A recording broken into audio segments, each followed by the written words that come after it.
ya, kita tuh 2022 nih baru masuk bulan Februari. Tapi dari awal tahun sampai sekarang ini beritanya bencana itu nggak habis-habis, nggak putus-putus. Kenapa ya? Banyak banget ya bencana alam di negeri plus 62 ini. Apakah kayaknya kita kurang berdoa apa gimana ya nih? Aduh.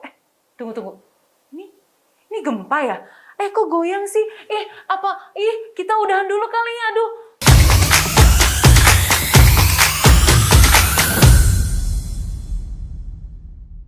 Udah lengkap, paket lengkap bencana di kita.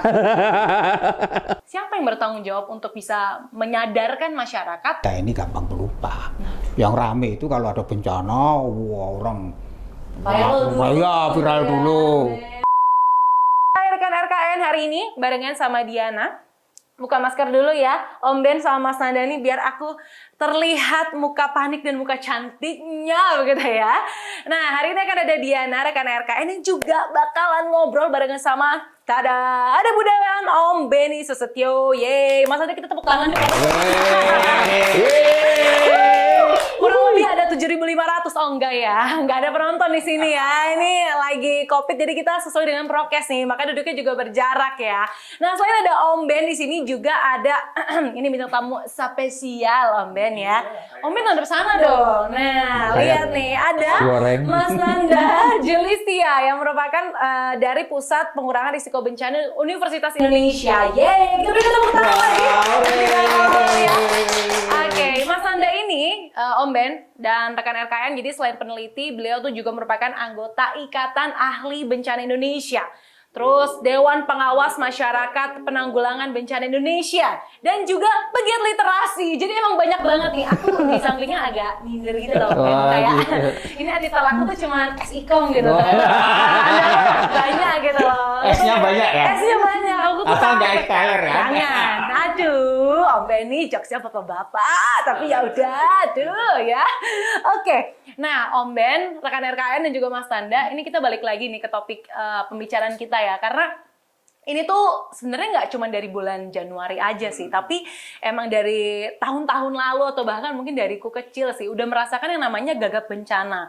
Banyak beberapa kali kayak misalnya ngalamin banjir lah, ngalamin ada tetangga kebakaran, ada juga gempa kemarin kayak misalnya di lantai atas. Nah itu tuh agak bingung kalau mau ngapa-ngapain tuh bingung. Apakah, nah ini pertanyaan aku nih.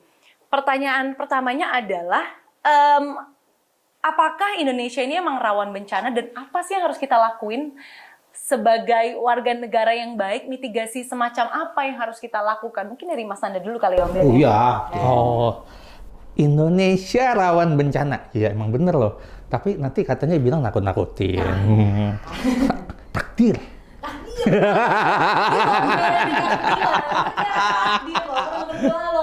Kurang berdoa.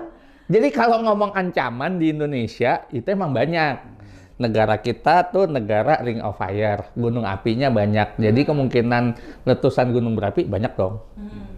Negara kita pertemuan 3 lempeng. Jadi kalau itu tubrukan gempa dong. Terus diapit samudra besar. Dikit ada gempa bisa tsunami. Banyak kan. Terus belum lagi katanya negara khatulistiwa. Negara khatulistiwa kalau lagi musim hujan, hujannya banyak banget. Kalau lagi musim kering, keringnya kering banget. Kalau musim hujannya banyak banget bisa longsor sama banjir. Kalau musim kering bisa kekeringan. Ya banyak lah. Kalau kata penelitian, negara kita tuh laboratorium bencana. Jadi orang-orang seluruh dunia kalau mau belajar bencana tuh ke negara kita. Kita ya, Mas Nanda ya. Aduh, karena udah lengkap banget. Nah, udah lengkap, paket lengkap bencana di kita. Paket lengkap semuanya. Nah, tadi kalau misalnya disebutin kan memang ada bisa dikatakan Indonesia ini sebagai pusat bencana ya, Mas Nanda. Nah, ya. Om Ben ngelihatnya seperti apa nih, Om? Sebagai anak muda nih ya, nih sebenarnya nih anak muda yang Om Ben lihat sebagai budayawan, kita tuh kurangnya apa sih? Sampai kayak ini anak muda kayak aku nih, contohnya nih rekan RKN, nggak tahu apa-apa loh kalau misalnya mau ngadepin bencana gitu. Apa nih, Om Ben? Bangsa ini kan bangsa pelupa ya. Kesadaran terhadap literasi bencana, pengetahuan, kesiapsiagaan itu jarang menjadi kesadaran publik ya. Jadi kita ini gampang pelupa. Yang rame itu kalau ada bencana, wah orang viral dulu, viral gitu ya, dulu. Men. Putus sosmed dulu. kemudian Mending, ya mending viralnya bener, viralnya hoax lagi. Aduh, hoax nanti kita bahas lagi nih nanti nih. Oh, gitu, jadi hoaxnya itu yang bikin takut malah. Nah, itu dari kesadaran kita bahwa kita ini rawan bencana dan kesiapsiagaan itu masih belum menjadi budaya kita. Nah, ini yang harusnya menjadi keprihatinan kita bahwa bencana itu kan sebenarnya bisa dicegah. Bencana itu bisa diatasi asal kita memiliki kesadaran bahwa bencana itu menghantui setiap saat. Maka ya waspada, siap siaga. Nah, di situ pentingnya menurut saya pendidikan, kesadaran publik untuk bahwa bencana itu bukan ancaman, tapi bencana itu menjadi kehidupan kita sehari-hari. Oke, Mas Nana nih tadi udah bilang kalau Indonesia nih emang bisa dikatakan dalam tanda kutip takdirnya nih emang begitu, udah emang laboratorium bencana. Terus Om Ben bilang yang missing piece-nya adalah kesadaran kita bagaimana literasi bencana itu dibangun. Nah, pertanyaan untuk Om Ben dan juga Mas Nanda adalah siapa yang bertanggung jawab untuk bisa menyadarkan masyarakat atau ngasih tahu nih, guys, teman-temanku, rekan RKN, ini penting loh dikasih tahu. Siapa yang harus bertanggung jawab? Mungkin dari siapa dulu nih? Mas Nanda Aku dulu. aja ya. Iya. Jadi kalau ditanya siapa yang bertanggung jawab, kita selalu paling gampang nunjuk orang lain. Om Ben. Siapa yang bertanggung jawab? Paling gampang ditunjuk pemerintah. Padahal ketika kita ngomong di sini, ya yang bertanggung jawab terhadap negara kita, ya kita semua, saya bilang gitu. Jadi saya berpikir bahwa salah satunya, yuk kita ngerti tentang bencana dan kita bareng-bareng ngasih tahu ke yang lain. Jadi itu bentuk tanggung jawab kita. Jadi kalau ditanya tanggung jawab semua.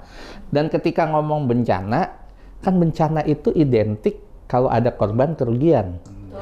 Kalau nggak ada korban, nggak ada kerugian, itu kejadian alam aja, ancaman. Jadi bagaimana intinya ketika kita memberikan literasi atau sosialisasi, kita bisa mengurangi korban, ngurangin kerugian.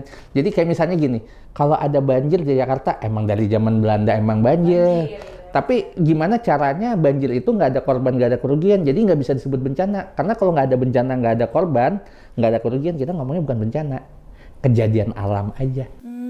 Oke, berarti sebenarnya tanggung jawab semuanya. Nah, Om Ben setuju nggak Om Ben? Ini tanggung jawab kita. Ya tanggung jawab bersama, karena kita kalau bencana itu kan bagaimana meminimalkan korban dan kerugian kan. Itu kan tanggung jawab bersama. Setiap orang yang ada di Indonesia sadar bahwa bencana itu menghantui kita, maka mengurangi korban ya tanggung jawab bersama. Nah, di sini pentingnya penggiat-penggiat media sosial untuk menyadarkan kepada publik bahwa kita ini harusnya merasa bencana itu sudah harus kita atasi. Karena bencana ada di setiap mata kita, bencana selalu menghantui kita, maka tidak perlu kita khawatir berlebihan, tetapi kita punya kesiapsiagaan. Nah, kalau ngomongin soal tugas bersama tuh, itu tuh sebenarnya paling gampang karena biasa kalau aku pas kuliah ya, pas kerja kelompok itu biasanya ada satu yang kerja, tiganya main laptopan aja. Nah ini nih kalau kerja bersama ini PR-nya banyak gitu ya. Nah, Sebenarnya tugas bersama ini yang pertama itu saya nggak bilang bahwa tugas bersama itu kamu nyelamatin orang. Oke. Nah ini perlu dilurusin berarti ya Mas Nanda. Tugas bersama minimal kamu nyelamatin diri kamu dulu. Kan kita nggak bisa bergantung sama orang untuk nyelamatin kita.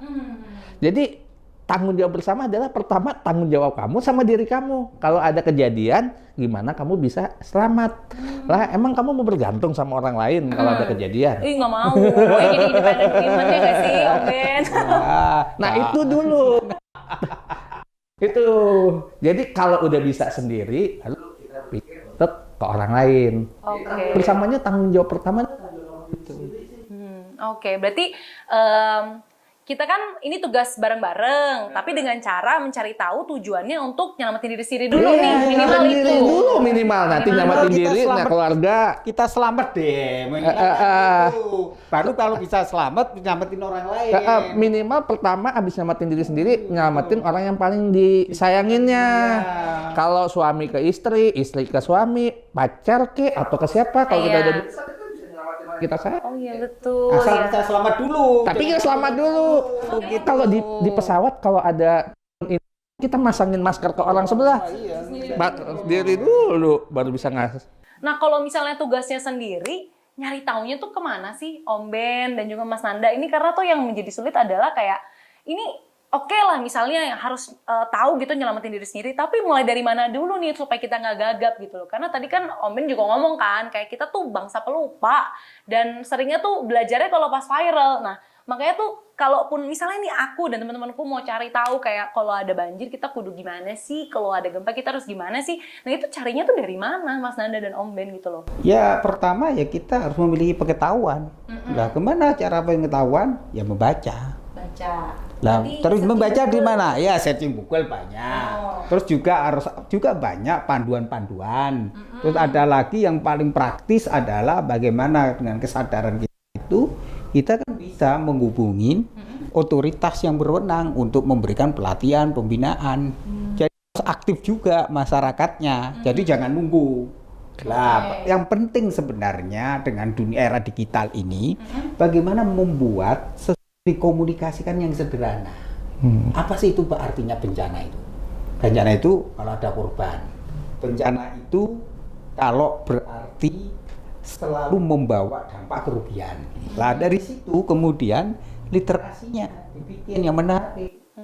Berarti Om Ben, aduh kok jadi ngomong Romo pikirin siapa ya? TikTok kan bisa. Iya sih, Om Ben, tapi maksud aku tuh gini loh, kayak bahasa-bahasa yang sederhana tuh kadang takutnya menjurusnya ke hoax, terus karena sumbernya misalnya kalau aku ngebaca dari beberapa institusi pemerintah, aku juga nggak ngerti dan nggak paham gitu loh. Itu penerjemahnya yang tidak sesuai dengan konteksnya dan tidak punya kemampuan membangun narasi, maka perlu sinergi. Tapi kalau menurut Om Ben nih, literasi bencana dari beberapa institusi pemerintah saat ini untuk membangun masyarakat yang sadar bencana tuh udah baik. Wah ini jagonya. Om Ben lempar loh. Ya, jangan culik dong. Oke, kita beralih rekan RKN dari Om Ben ke Mas Nanda. Bencana itu kalau misalnya kita bencananya terkait dengan cuaca, bisa cari ke BMKG, cari aja websitenya BMKG, lihat di situ. Keywordnya apa keywordnya? BMKG, Badan Meteorologi, Klimatologi, dan Geofisika. Itu berarti kalau cuaca tuh maksudnya kayak hujan. Hujan, banjir. Oh, oke. Nah, kalau mau ngomong tentang gempa, tentang gunung berapi, ada namanya PVMBG. Agak repot ya, makanya itu agak susah ke masyarakat. Iya, betul. Pusat Vulkanologi dan Bencana PVMBG, Pusat Vulkanologi Mitigasi Bencana Geologi. Nah, itu cari aja tuh keywordnya. Tapi kalau susah juga mengingat itu, cari aja BNPB, Badan Nasional Penanggulangan Bencana. Nah, saya tuh kalau bencana biasanya yang saya bisa pegang 3 itu. Soalnya kalau yang lain tuh kita nggak tahu hoax atau enggaknya. Nah, saya itu kalau kejadian bencana. Tapi sekarang sebelum bencana kita perlu tahu juga nih. Saya cuman akan keyword saya cari namanya IRBI. Indeks Risiko Bencana Indonesia. Nggak ada yang lebih mudah lagi. Iya, Om Ben aja. Bahasanya memang masih berat-berat kan. Makanya itu menjadi PR itu. Jadi cari IRBI, keywords. Nah, nanti di IRBI itu ada namanya indeks risiko. Tinggal gini, kamu orang mana? Jakarta, cari aja di Jakarta. Oh, indeks gempanya berapa, rendah, tinggi, banjirnya apa. Jadi di indeks risiko bencana itu ada segala jenis bencana, segala kota di Indonesia, ada levelnya. Nah, minimal kita tahu dulu nih, saya tinggal di Jakarta, ancamannya ada apa aja. Mas, punten, ini kayaknya kita lebih deket dikit kali ya, supaya, biar lebih kedengeran gitu. Kadang tuh aku suka berduduk dikit, Om Ben. Suka agak Lihat itu. tembok itu bawahnya mau nyender. Aduh, ya saya juga. Ya, Mas Nanda, berarti ada beberapa informasi yang harus dicari spesifik memang ya. Untuk tahap awal, kalau nggak ada bencana, saya akan ngajak rekan-rekan RKN. Keywordnya cari aja IRBI. Nanti bisa share ke kita kali buat naruh di bawah deskripsinya. Boleh. IRBI aja. Jadi minimal yang pertama kita ketahui, kita tahu sih ancaman apa yang ada di sekitar kita dan level ancamannya setinggi apa. Itu dulu setidaknya minimal.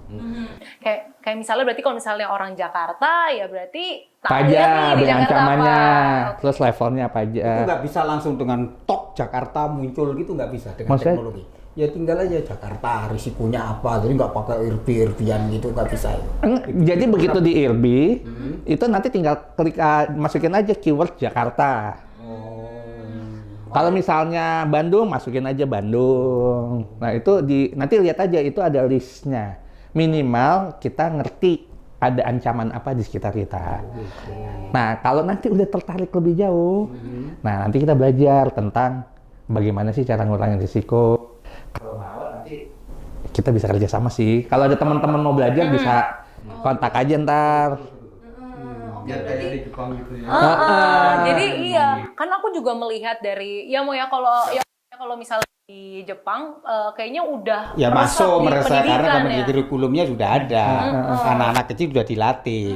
Kita malah nggak melatih anak-anak kecil itu. Iya, makanya kalau misalnya udah masuk ke pendidikan, sepertinya bisa jauh lebih mudah ya Mas ya. Setuju, karena kalau kita ngomong bencana, nih ngomongnya jadi serius jadinya. Iya nih, tapi serius tapi kayak penting soalnya Mas, esensial gitu. Jadi kalau ngomong bencana tuh ada 4 aja deh saya bilang. Itu ancaman. Tadi ancaman tuh lihat di IRBI. Ini ya Mas, ini dia. Nih. IRBI tuh. Gitu. IRBI. Baru tahu aku. Tuh ada Baru tahu. kota-kotanya. Oke. Ada IRBI. Yang kedua kalau ngerti ancaman. Terus kita ngerti tentang kerentanan. Ada istilah kerentanan. Jadi misalnya gini. Kalau kita sering buang sampah di sungai, Atau kali lah. kali, semakin rentan nggak banjir? Rentan lah ya. Ya, artinya kita ngerti kerentanan, gimana caranya turunin ke kerentanan. Misalnya jangan buang sampah di sungai dan lain-lain, badan air. Nah itu kerentanan. Terus ada lagi istilahnya kapasitas. Kapasitas tuh kasarnya gini, punya pengetahuan, punya skill. Jadi misalnya, ancaman saya di sini kebakaran. Nah, saya punya pengetahuan tuh tentang kebakaran. Kebakaran tuh kenapa sih? Gimana sih cara cegahnya?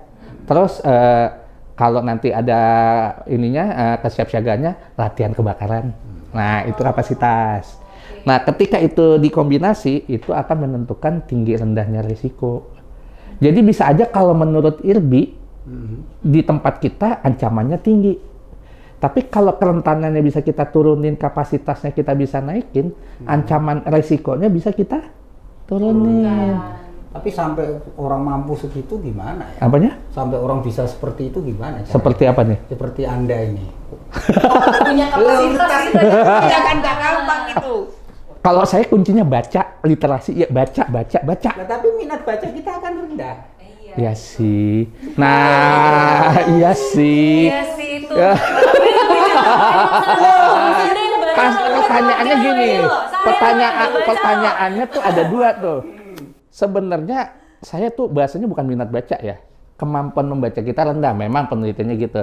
Tapi apa benar minatnya rendah? Atau jangan-jangan karena emang nggak ada yang dibaca, makanya nggak baca. Gitu. Jangan. Nggak tahu apa yang dibaca, makanya ini saya kasih nih, ya IRBI. Bisa jadi bukan minat bacanya rendah, tapi nggak tahu apa yang dibaca. Oke. Nah ini menyambung pertanyaan Om Ben nih Mas Nandan juga Om Ben mungkin ya. Kan kita tadi udah bicara idealnya. Ideal itu kita tahu peta risiko bencananya. Terus kayak kita tahu tuh yang 4 prinsip tadi supaya minimal yang antisipasi, kapasitas, Ancaman, kerentanan, kapasitas, resiko. Nah 4 itu kalau misalnya kita kuasai idealnya. Nah sebenarnya tantangannya tadi kan Om Ben juga nanya ya. Supaya bisa ke situ tantangan masyarakat sampai yang akar bawah tuh juga paham, itu sebenarnya tantangannya apa sih Mas? Apakah memang serta-merta literasi saja atau memang gerakan warga untuk literasi warga juga masih kurang atau seperti apa Mas? Gini loh Mas, terus gimana sih sampai orang bawah itu paham? Ya, gitu? Yang dibantu dari bahasanya bahasa yang gaul gitu loh. Ini Jadi kan kalau kayak gitu nanti jatuhnya saya jadi curhat nih. Tapi boleh nggak Mas? Boleh nggak? Nggak apa-apa curhat. Iya, curhat nggak apa-apa. Ntar dibilang julid. Iya, jangan julid bosku. Jadi ceritanya ini kita tuh masih sedikit orang yang ngerti tentang bencana. Jadi artinya kenapa nggak nyampe bawah? Karena ini kayak telur dan ayam ya. Kita sedikit orang yang ngerti bencana. Betul. Terus bahan tentang bencana yang mudah dimengerti juga masih minim. Nah kalau orang nggak ada yang bikin, ya nggak akan nyampe ke bawah. Nah jadinya memang ujung-ujungnya tuh yang sekarang saya lakukan sih, saya suka ngajakin teman-teman, yuk bareng-bareng yuk kita perkuat bangsa kita, karena saya nggak bisa kerja sendiri. Jadi kayak saya sekarang punya MPBI, punya pusat riset, tapi kan orangnya terbatas. Indonesia tuh kan gede banget ya. Nggak usah Indonesia deh, Jakarta aja. Jadi kalau ada teman-teman memang punya kepedulian, pengen pertama minimal dia dengan belajar bencana untuk dirinya. Diri sendiri. Nah nanti abis dari diri sendiri kita bisa bermanfaat buat orang lain. Yuk kita kolaborasi. Oh, tapi membiasakan bagaimana supaya orang itu memiliki kesadaran seperti itu, bahwa saya butuh pengetahuan itu. Kalau nggak butuh kan, ya ngapain, bodoh masa gitu bodoh ya. gitu. Gimana sampai orang, supaya menarik gitu loh, supaya orang-orang generasi X dan Z itu melek gitu loh, melek lah ya, supaya ini sadar sehingga mereka itu menjadi, kan orang anak muda itu kalau tersentuh kan cepet gitu loh. Iya, kayak di Aduh. Saya sih cuma ngomong gini, Jakarta deh atau Indonesia pada pengen jadi korban nggak? Kalau ada bencana, ya udah yuk belajar. Terus nanti kalau kamu udah ngerti, kamu bisa loh jadi pahlawan dengan ngajarin itu ke orang lain. Jadi kalau saya bilang gini, gimana sih bangun kesadarannya? Sebenarnya saya juga bukan orang ahli yang paling bangun kesadaran, cuman yang intinya gini, kalau kita belajar ke bencana, pertama kita bisa lindungi diri kita. Yang kedua, kita bisa melindungi orang-orang yang kita sayangin. Keluarga, pasangan. Nah, kalau kita udah bisa, kita bisa melindungi yang lebih luas lagi, Juga masyarakat pacar luas. kita juga. Ya, melindungi pacar, kenapa enggak? Betul, betul. Kenapa nggak ngelindungin pacar? Iya, biar kita semakin misalnya disayang. Bisa, gitu ya, oh ya. nanti kata ih pacar gue Iya, ngerti ya iya, cara melindungi pacarnya. iya. Seperti Mas ini kan punya pengetahuan ya. Bagaimana pengetahuan ini dijadikan di-share semua publik supaya orang punya gitu loh. Kan bisa anak-anak pegiat media sosial kan luar biasa kemampuannya. Apakah ini tidak terjadi semacam kolaborasi lah bahasanya sekarang Iya. ini atau? Makanya saya sekarang lagi mendorong yang namanya literasi bencana. Jadi saya ini makanya tadi kan diterangin saya pegiat literasi bencana. Karena saya pegiat literasi, saya pegiat kebencanaan. Saya belajar tentang manajemen bencana dan saya ngelola taman baca dan rumah singgah. Nah ini sekarang saya combine. Jadi tapi apakah literasi bencana hanya kepada taman baca? Ini kan buat siapa aja bisa. Jadi buat teman-teman kalau ada yang tertarik tentang literasi bencana, pengen tahu, bisa kontak. Ntar kita bisa kolaborasi, collab lah. Bentuk collab bisa macam-macam. Bisa bikin materi-materi pembelajaran, bisa bikin kegiatan latihan bareng, bisa bikin event-event bareng, banyak lah. Jadi nggak tergantung sekarang kepada namanya seolah ini tanggung jawab pemerintah. Enggak. Nah justru kalau kita di sekarang tuh ada yang namanya kolaborasi, ini bahasanya agak berat ya. Nggak apa-apa. Namanya kolaborasi pentahelix. Oh, apa itu pentabolik itu? Oh, Pentahelix, penta itu kan 5. Helix itu kan spiral lah, siklus. Jadi ini ada 5 pihak yang diharapkan bisa berkolaborasi. Oke. Yang pertama kita pakai rumusnya tuh A, B, C, G, M. A itu akademik. Jadi bagaimana akademik yaitu kampus, sekolah, bisa kerjasama. B itu bisnis, dunia usaha. C itu community, masyarakat, NGO, kayak kita ini. Terus G itu government, pemerintah. Terus yang M itu media. Nah kalau bisa kita collab berlima ini. Itu idealnya. Idealnya. Tapi kalau nggak ada 5, 2 boleh. 3 boleh. Semua lebih bagus. Semua lebih bagus. Jadi dirangkul semua. Dirangkul Iya. semua. Nah, Mas Anda, Om Ben, ini kan kita ngomongin kita kan rekan RKN atau mungkin kita lah kan ini di Jakarta, Jabodetabek. Nah, mungkin kalau secara IRBI atau peta bencana sebenarnya apa sih yang harus kita paling kuasai gitu? Oh, di IRBI. Iya, kan kita ada di IRBI ini pasti kita ada rawan bencana apa gitu. Apakah gempa, apakah banjir, apakah gunung Meletus letusan. itu. Nah, kembali kepada daerah kita masing-masing. Kalau misalnya itu ngomongin Jakarta lah. Oke, ngomong Jakarta ini data menunjukkan ada 2. Bencananya itu adalah banjir dan kebakaran. Jadi kalau Jadi gempa tuh enggak ya Mas ya? menurut data sampai saat ini gempa belum menjadi bencana di Jakarta, walaupun banyak kejadian. Kan tadi bilang bencana tuh kalau ada korban, ada kerugian. Jakarta hanya goyang-goyang aja. Goyang-goyang iya. Oh iya, kayak Tapi kemarin sampai kita sekarang tuh, Ben. Oh iya, yang tadi ya, kamu tapi goyang-goyang. sampai sekarang kan iya. berapa kali Jakarta gempa saya belum pernah dengar ada gedung runtuh. Saya belum pernah dengar ada korban. Dulu itu kebanyakan, nah ini saya tapi nggak ngomong Jakarta, banyak kejadian korban gempa malah korban nggak langsung, Om Ben. Oh. Korban nggak langsung bukan karena gempanya, karena panik turun tangga keinjek, matinya meninggal keinjek. Biasa. Karena kita nggak ngerti kalau Iya. gempa ngapain. Iya, kepanikan. Kepanikan. Kita panik ketika ada bencana, Semua dari atas lari turun, sana, lari sana di tangga, ada yang jatuh. Kan ada tuh kejadian yang Iya, keinjek-injek. iya. Jadi sebenarnya bukan karena kejadian bencananya, tapi karena akibat nggak ngertinya. Oke, berarti masalah banjir dan Kebakaran. Kebakaran. Di Jakarta itu kalau data terakhir sehari itu bisa 3 atau 4 kebakaran. Jadi Karena apa kebakaran karena dempet-dempet itu. ya kebakaran di Jakarta tuh ada karena listrik, ada karena kompor meledak, ada karena rokok. Oh gitu. Bukan Macam-macam. karena tempatnya yang dempet-dempet itu. Tempat dempet itu kalau ngomong dempet itu kita ngomong kerentanan. Tangan. Jadi karena dempet kerentanannya jadi tinggi. Jadi Jakarta ini coba perhatiin, kalau udah musim kemarau pasti kebakaran udah mulai banyak. Karena emang kan api itu butuhnya panas, oksigen, sama bahan bakar. Bahan bakar tuh bisa kayu, bisa kertas. Tapi bukan karena dibakar ya. Nah itu itu beda lagi. Itu beda lagi. Itu kita nggak masuk situ. Kita nggak masuk sana. Kita nggak masuk sana.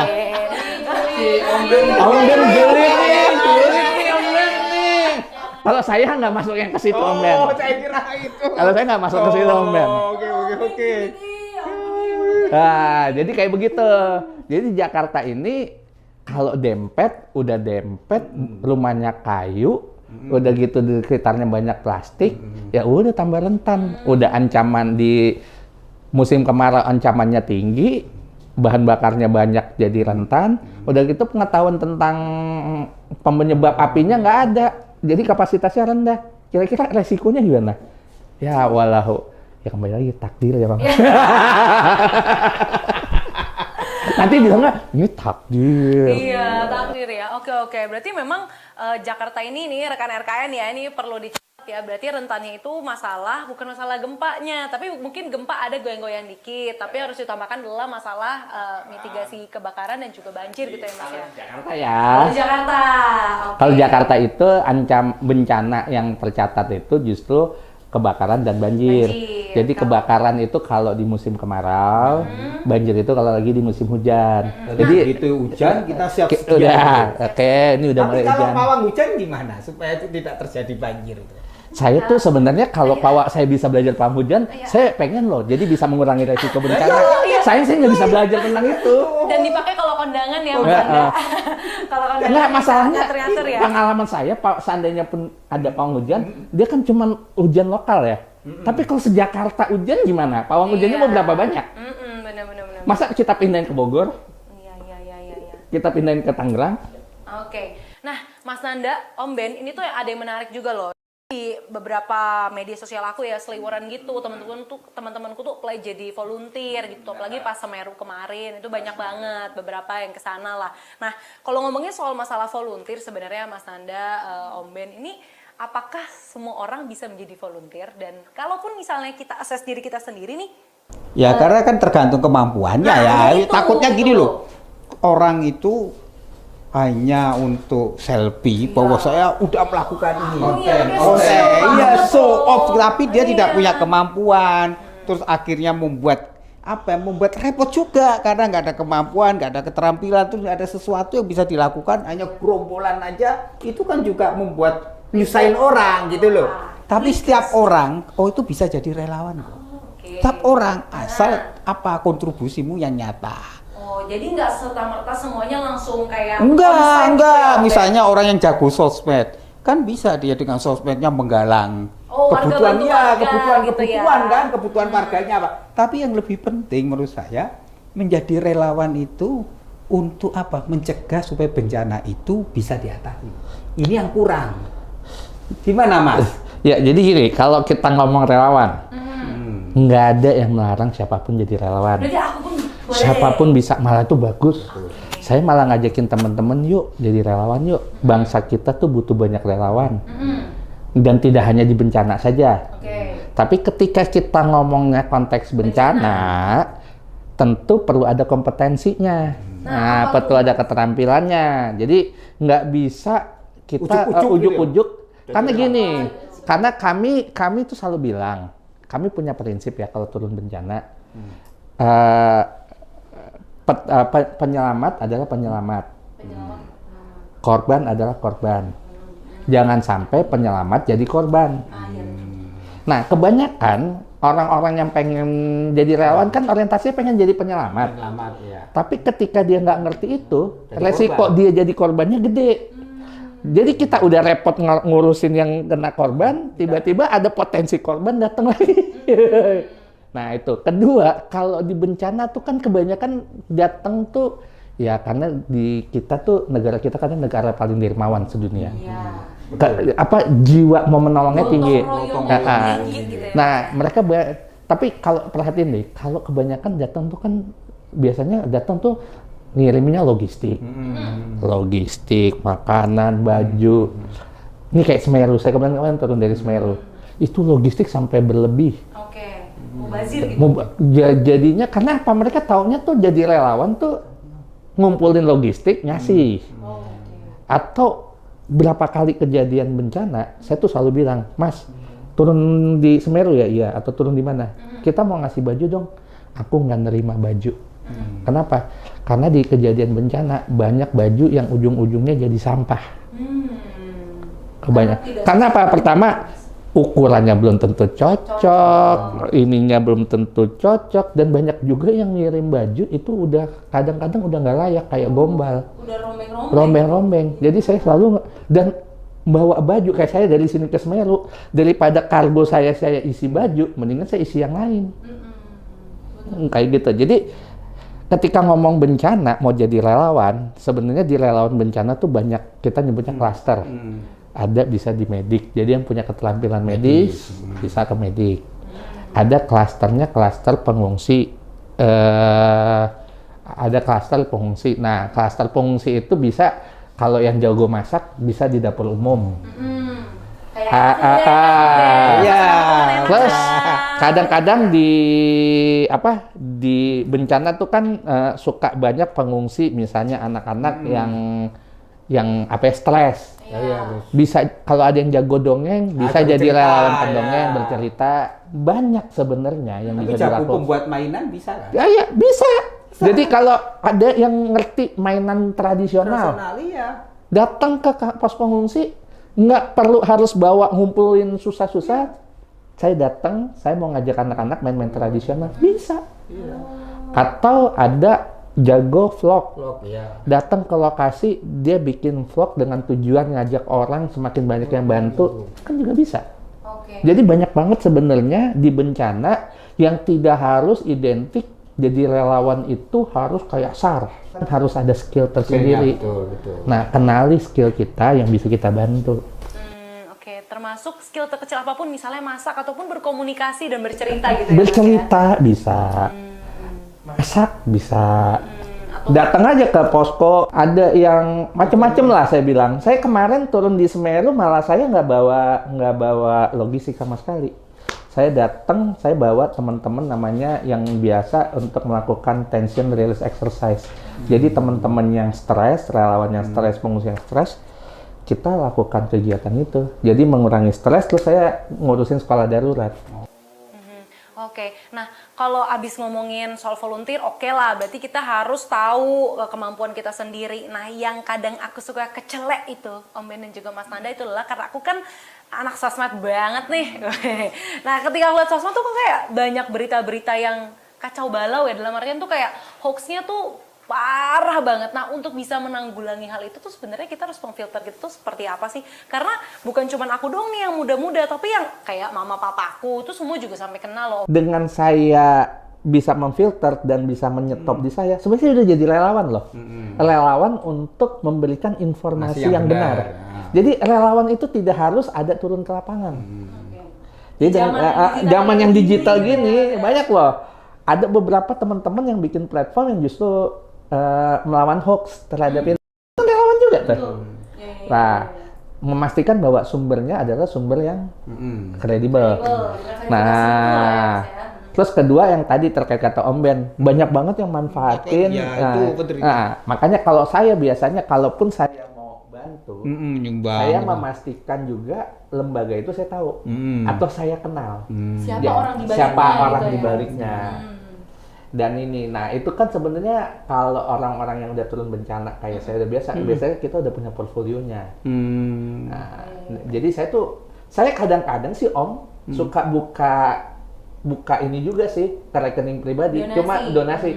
Saya mau turun ke Semeru, siapa yang mau nitip? Saya kadang-kadang juga gitu, cuman karena teman-teman tahu. Tuh, ya kredibel kan sudah. Jadi mereka itu, nah biasanya habis selesai nanti saya bikin laporannya, transparansinya. Saya kadang-kadang begitu juga sih Om. Jadi kalau turun bencana, saya kadang-kadang buka. Ayo, saya mau turun nih ke sini, siapa yang mau nitip? Saya bilang gitu. Oke. Nah, ini kayaknya setelah ngomongin hoax ini dari tadi udah cas-cos ya. Ini mungkin boleh kita ke kesimpulan akhir kali ya. Kalau dari Mas Nanda dulu deh. Mas Nanda dulu, apa sih Mas yang harus digalakan di masyarakat, penegasan deh untuk yang terakhir nih?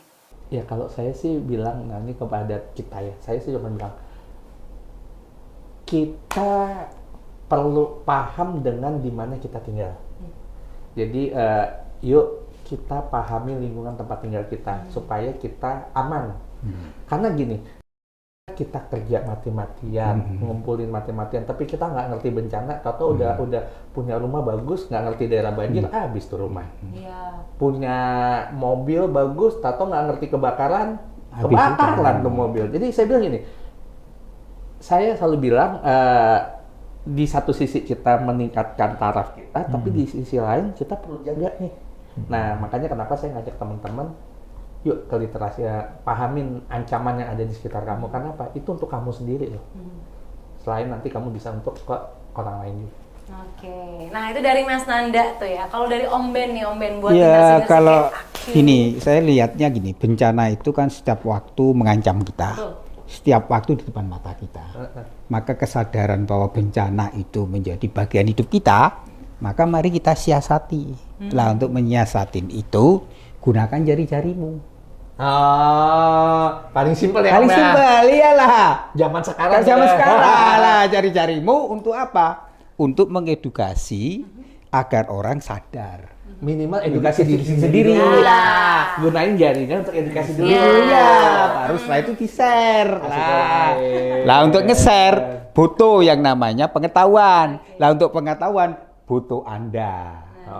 Boleh, kalau ada yang mau nanti kontak aja RKN aja. Ya, itu. Kita bisa join, Join, kita bisa kalau collab. Kalau ada yang tertarik, saya membuka diri untuk collab. Lah, Karena memang dengan kolaborasi itu adalah kunci, mungkin bisa dikatakan gitu ya. Mas. itulah gotong royong. Gotong royong. Jadi Siap. sekarang bukan mimpi adalah kunci. Jadi Kolaborasi adalah adalah kunci. Oke, siap. Thank you Om Ben, thank you Mas Nanda untuk waktunya. Rekan RKN juga terima kasih yang udah standby dari awal kita ya, dari awal ngomongin gimana cara menghidupkan semangat untuk literasi bencana, kemudian sampai dengan kita ngomongin gimana sih caranya untuk dasar volunteer, jenis-jenis volunteernya, dan ada cara-cara untuk melawan hoax yang tadi udah diungkapin sama Mas Nanda dan juga Om Ben. Thank you untuk Mas Nanda sekali lagi, Om Ben juga terima kasih. Semoga kita semua ya bisa tidak gagap bencana ya, dan aktif untuk melawan hoax itu. Nah, buat teman-teman yang mungkin sekiranya pengen nge-share topik apa sih yang menarik buat pembahasan RKN next-nya, boleh gunakan jari-jarimu seperti yang Om Ben sama Mas Nanda ngomong. Silakan ketik komentarnya di bawah ini, dan pasti nanti tim dari RKN akan menyaring dan akan pasti kita bahas ya Om Ben ya, karena ini seru-seru banget termasuk diskusi kita yang ini ya. So mungkin terakhir kita selipin pesan jangan julid bosku kali ya, bareng-bareng kali ya ke sini ya, karena jangan julid ya, kita harus mencari tahu dengan gunakan jari-jari ya. Oke, kita langsung ngomong ya. Mas Nanda ya, dengan muka termanis dan terimut ya. Oke, 1, 2, 3, jangan julid bosku. Terima kasih, sampai jumpa next Jangan lupa prokes. Thank you Om Ben, Mas Nanda. Cus.